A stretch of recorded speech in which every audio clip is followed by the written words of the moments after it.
Hi everyone, our journal page. This is our journal that I just bound all kinds of papers into one, and I'm starting on this page with all kinds of leftover toned paper. I've got music sheet, book pages, all kinds of stuff. It's mostly going to get covered, but it's going to give me some texture and details in the back. So I'm just going to start gluing this, and I'm just taking a little bit off where I have straight edges that I'm not looking for to have on here. I'm just using white glue, and I'm going to start. I do have some straight edge here, but it's not completely straight, so I'm putting down the pieces and also going on top of them with the glue and trying to be a kind of not overthinking where I'm putting each piece, just so I will have some variation in the back. Let's see, like I have numbers, I have this kind of font, I've got something that looks like typewriter, so I'll have all kinds in the back.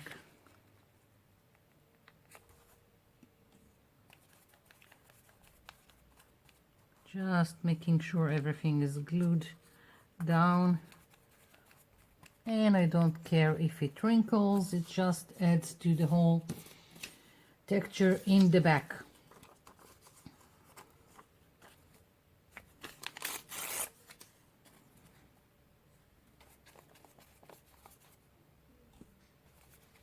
Here we go.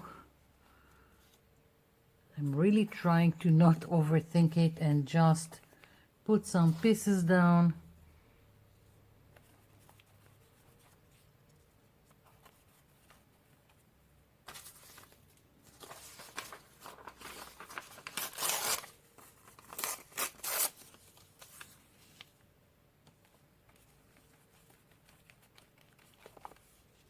Okay,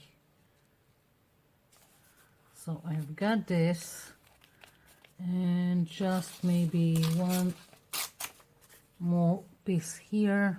I don't know, good enough for me.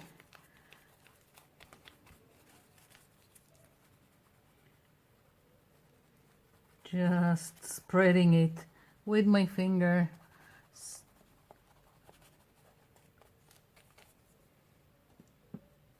I think I have a little bit too much water in my white glue. Most of the time I will add a little bit of water to work with paper napkins, and I've just grabbed the one with the more water in it. Okay, so I've got this. Now I want to add some gesso. I want to bring everything together. I want to forgot the word. I don't want the edges to be so so distinct, so I'm just going to take some gesso and either doing it with my finger like this or with a brush, do whatever comes naturally to you. And as you can see, I'm just going especially over the edges of each piece and trying to blend it into the background, into the page, like so.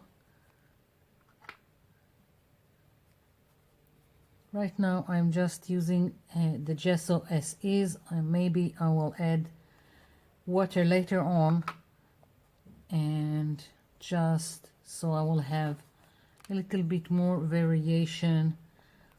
Even white can have variation. By adding water, it will be more translucent and less opaque. So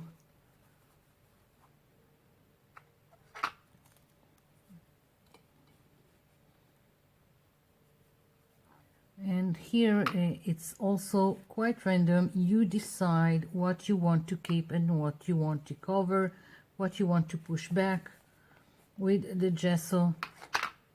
Really up to you. Now this kind of page is sometimes difficult for me because there is a lot of white space, but I think I'm getting used to working with white spaces.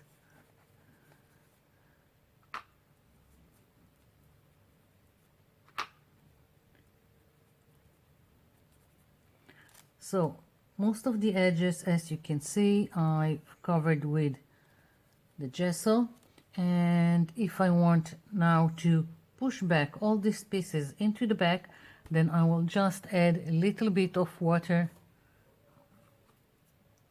to the gesso and go on top. And again, this is up to you how much you want to cover, how much you want to be seen. And this is all part of the background. Okay, I like it, I'm leaving it, and I'm letting this dry before I continue. And now, while this is dry, I'm going to go over how I'm going to do my focal point, which I already have, but I want to show you how easy it is and how you can make your own focal points very easily. So my focal point is going to be this one, and as you can see, I've got all kinds of other, and it's the simplest thing to do. Here we go. Okay, I have lots and lots of dictionary pages, and what I've done, and it's a really good practice, is just let go and do some doodling and freehand, like branches and leaves and whatever you want to do. And the point is to just doodle it and to have more than one line. Let loose and do whatever you want. And also, if you are not so sure about doing things freehand, first of all, you can first outline some kind of lines for your whatever you want to draw, and then you can just taking this blue, just so you will see. Now you can do whatever you want, and as you can see, very freehand, and I'm on purpose, I'm not precise. Okay, so this is the easiest thing ever. Now again, if you are not completely sure about stuff like that and doing it freehand, another option is to take a stencil that you like. Doesn't matter if it's a flower, if it's a branch with leaves. Put it down. I'm using the blue just so you can see better. And now use the stencil as a guideline. And the great thing about it, you don't have to be precise. Again, let loose, or at least at the beginning do it precise, and then go over with another line or even 3 lines. It's really up to you what you feel comfortable doing, like so.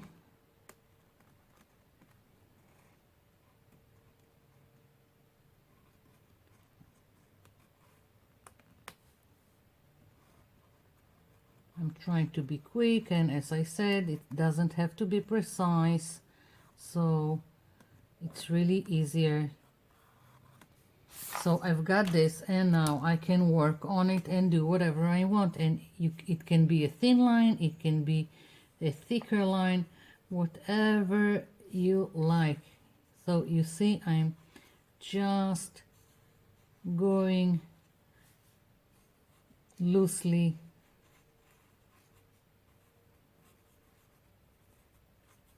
and adding more lines until I've got the flower as I want it.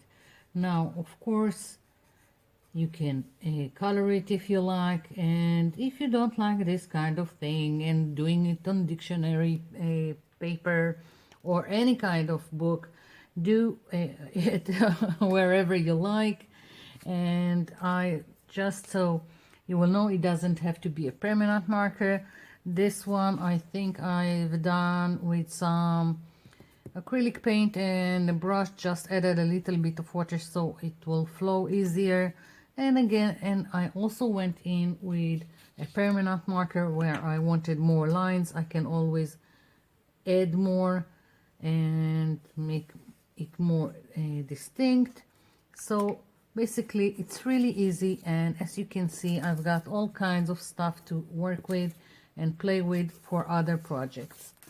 So that's about the focal point.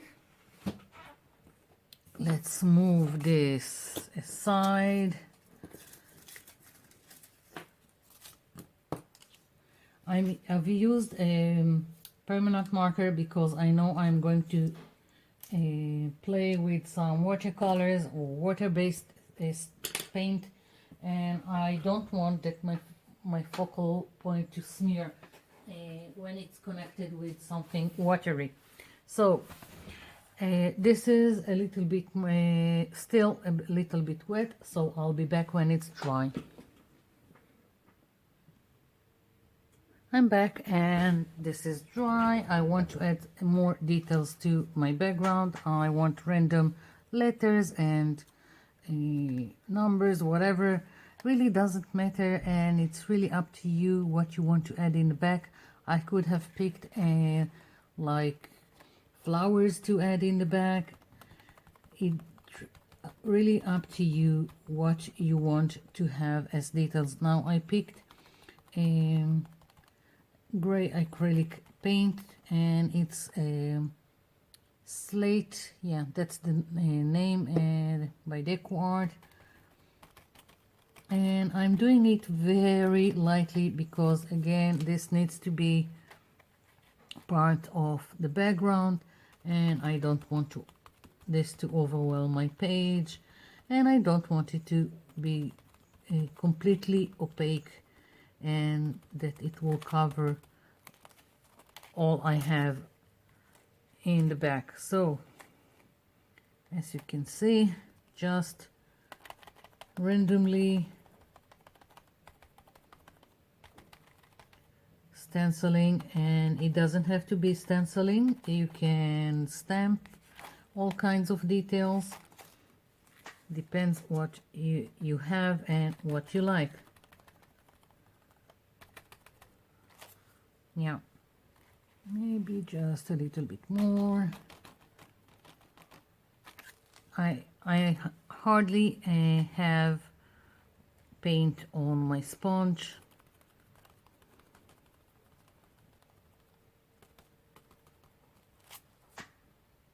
Yeah, I really like this arrow, so I'm going to do it also here.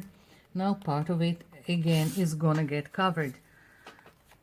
This is only part of adding detail to the background, adding interest. Okay, I like it. Now I want to put my focal image, and then I want to work around it, adding some paint. So this is, as I said, just a dictionary page, so I think I'm just going to use some glue stick.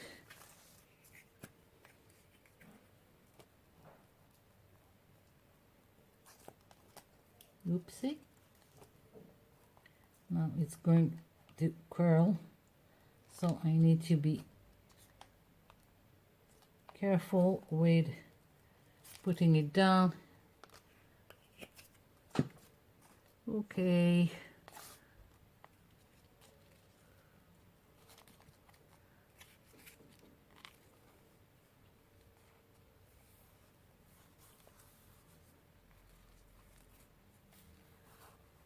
I don't want it to tear, so I'm being careful. Okay.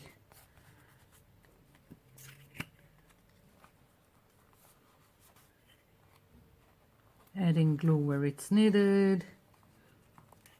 Sometimes the glue stick is not enough, and sometimes I miss a spot. Let's see. Maybe just a little bit more, and of course I managed to put my hand where the wet paint is. Just how it goes. Okay, little bit more glue.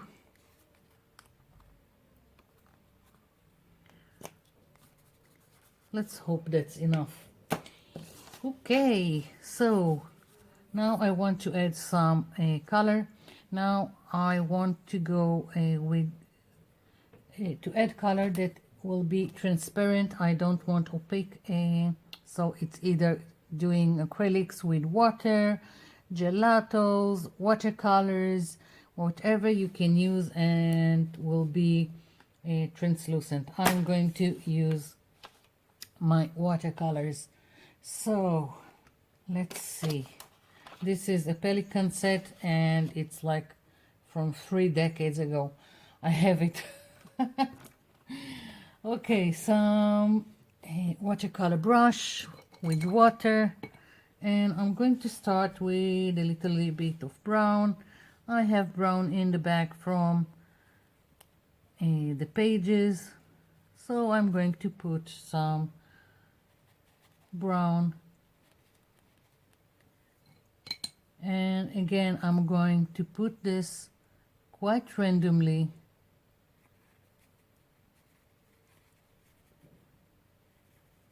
around the page.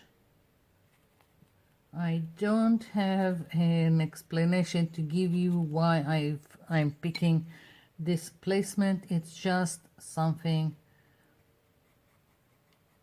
that I decide as I go, and whatever turns up, turns up. Okay, so I've got a little bit of brown. I want some blue, and let's see, I need more water. Let's see, yeah, some blue, and I'm also letting it mix here with the brown. And going, I have a piece of paper here, and I'm going a little bit outside it. So it's all part of bringing everything together, but also going where you've got edges that you want to blend in.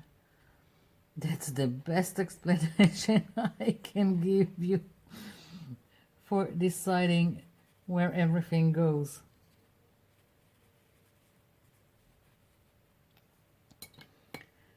I do try to, if I have any kind of element, and it doesn't matter if it's a stamp, a stencil, or a color, then I am trying to have it at least on 3 places on my page. I just think it's more acceptable to the eye. I don't know, just works better for me.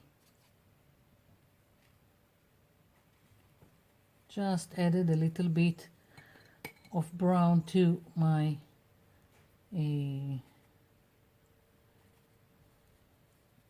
blue, just so I will have variation in the color, and also I'm blending them better this way.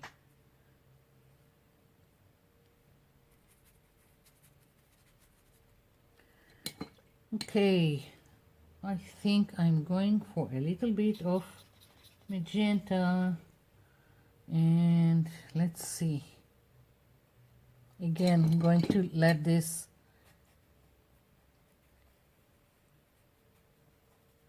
mix with what I have. So as you can see, it's not magenta anymore. I am mixing it with what I have and still wet on my page.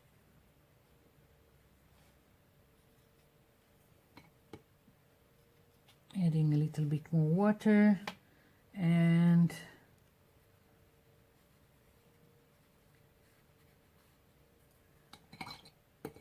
okay, a little bit of the blue because it's too clean, the color.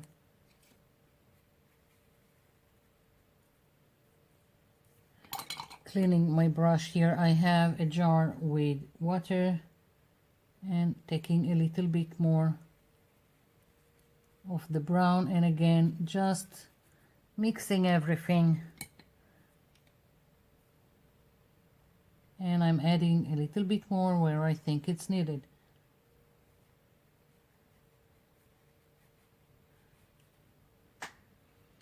Most of the time I will color the background and then add the focal point. This time I wanted to go around my focal point,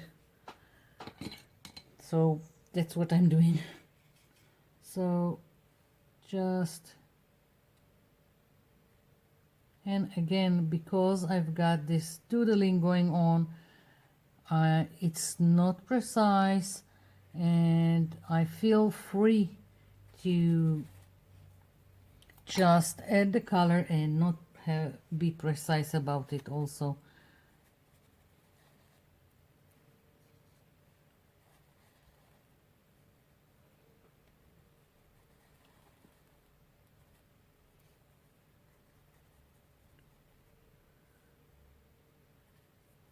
Yeah, maybe now when I have almost none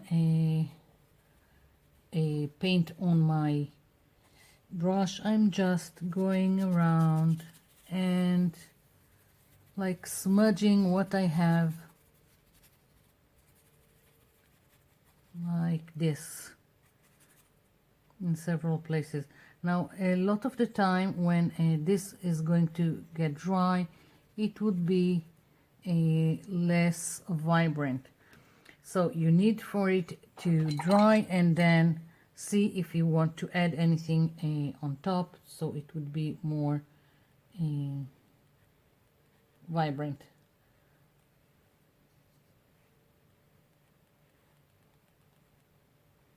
I'm just playing, as you can see, each time adding a little bit in some other place, and I really like what's going on. Now I want to add some splatter, and I'm going to do it while this is still wet. I'm taking now an acrylic paint. This is Art Deco and it says pastel pink. I don't know, it's almost white. So I'm taking this and I'm going to take a fan brush with water, more water,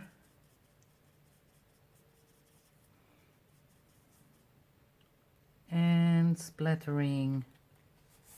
Okay.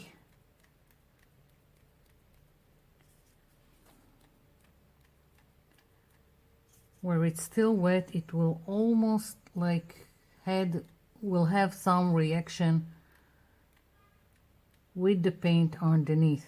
That's why I'm not waiting for the watercolor to dry, and also I'm using the acrylic paint because it's a little bit heavy duty, more than the watercolors. You see, it almost blends into the back, but you can still see a variation. So I'm going to let this dry, and then I want to go over all the black lines, so my focal point would be a little bit more defined. Now that I have splatter, I need to define the lines again, and a little bit more splatter.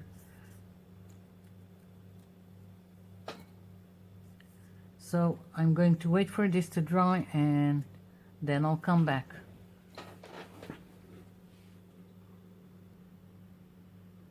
Okay, everything is dry. I went over the lines just so to make it more distinct. I want to add something here, and I torn a piece of the dictionary page and again went and done this kind of scribbly doodling line, whatever you want to call it, and just adding some glue here. I'm gonna put it just right here. Yeah, I think so, maybe a little bit more. What's up with this glue stick? Okay, so I can still see a lot of details in the back. Some got covered, some still can be seen. Now it's really your decision if you want more details in the background. So it's either again stamping or stenciling, and it's really up to you. I think I will stencil a little bit on this page. I've got this stencil with this like handwriting, I don't know, and I can go in again with this gray that I've used, and it doesn't need to be distinct, it just needs to add some details. The whole purpose of the background is not to steal, or is to encompass your focal point, but not to steal away the spotlight, for that matter. I don't know how to explain it better. So I'm just adding some details in several places. I can also use the same stencil from before and again stencil all kinds of details in the back, or I can use a stamp that I don't want right now, so I'm just letting it be. So I'm really liking it, and I'm thinking, do I want to add some words here? And I'm not sure. No, I think for right now I'm going to leave it be. I really like this page. Maybe later, if I think it's needed, I will add it. So thank you for watching. Thank you for leaving me comments down below. I'll be seeing you in my next video. Bye for now.